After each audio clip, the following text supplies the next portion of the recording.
Todos sabéis que el sacramento del orden sacerdotal tiene 3 grados: diácono, sacerdote y obispo. Bueno, pues es curioso porque en el capítulo 6 de los Hechos de los Apóstoles se nos describe cómo nace el diaconado. Los apóstoles estaban saturados de trabajo, todos sabemos un poquito lo que es eso, que no te dé la agenda, que no te dé el horario, a tal punto que sienten la necesidad de fundar este nuevo orden, el orden de los diáconos como servidores, para que los apóstoles se puedan dedicar a la oración y la predicación de la palabra. Digamos que los diáconos son encargados de gestionar toda la labor asistencial o caritativa de la Iglesia. Bueno, es curioso porque poquito después los propios Hechos de los Apóstoles nos van a decir que también los diáconos se van a dedicar a predicar el Evangelio, con lo cual parece que rápido se les empiezan a dar nuevas funciones para que ayuden a los apóstoles en su labor también de evangelización. Bueno, diáconos significa servidor y viene del verbo diakoneo, servir, en griego.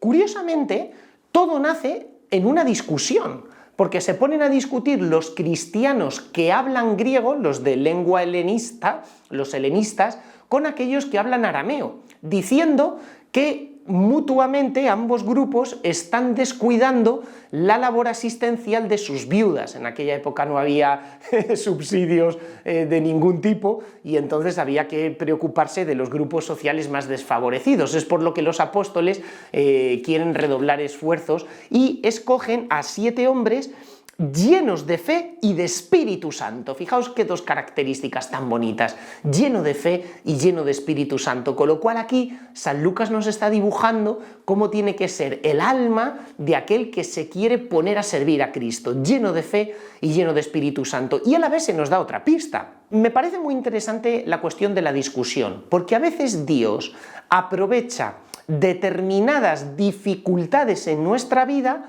para sacar de ahí grandes bienes, y lo mismo va a suceder en la Iglesia. O sea, cómo Dios le da la vuelta a la tortilla y de cosas que objetivamente son malas o que podían en este momento incipiente, naciente, haber dividido y partido en 2 a la Iglesia para siempre, Dios siempre saca grandes dones, grandes riquezas. Bueno, es que así de grande es Dios.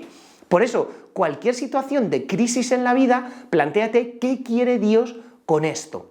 Bueno, los apóstoles deciden dedicarse más a la oración y a la predicación de la palabra, mientras que a estos nuevos diáconos se les encarga la labor asistencial.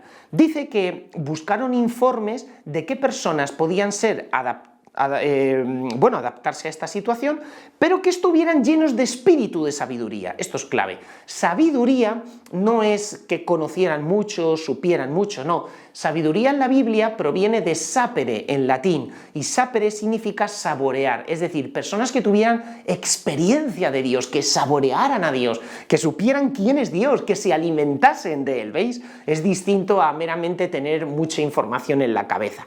Y dice que se escogió a hombres llenos de fe y de Espíritu Santo, ¿veis? O sea, Dios que busca de nosotros que tengamos experiencia de Él, sabiduría, y llenos de fe y de Espíritu Santo. Y a continuación se nos da el nombre de los 7 primeros diáconos. Pero mirad, nunca hay regalo que no lleve dolor, porque los diáconos, uno de ellos, llamado Nicolás, será el fundador de una de las primeras sectas, los Nicolaitas, a los cuales San Juan condena en el libro del Apocalipsis. ¿Qué significa? Pues que igual que Jesús escoge 12 apóstoles y uno le traiciona, también cuando se escogen a los 7 primeros diáconos, hay uno que rápido se apartará de la fe. Por tanto, no nos tiene que desanimar las defecciones o traiciones internas que podamos experimentar, sino que el Señor quiere que pongamos los ojos en nuestra meta y por muy dolorosos que sean los obstáculos,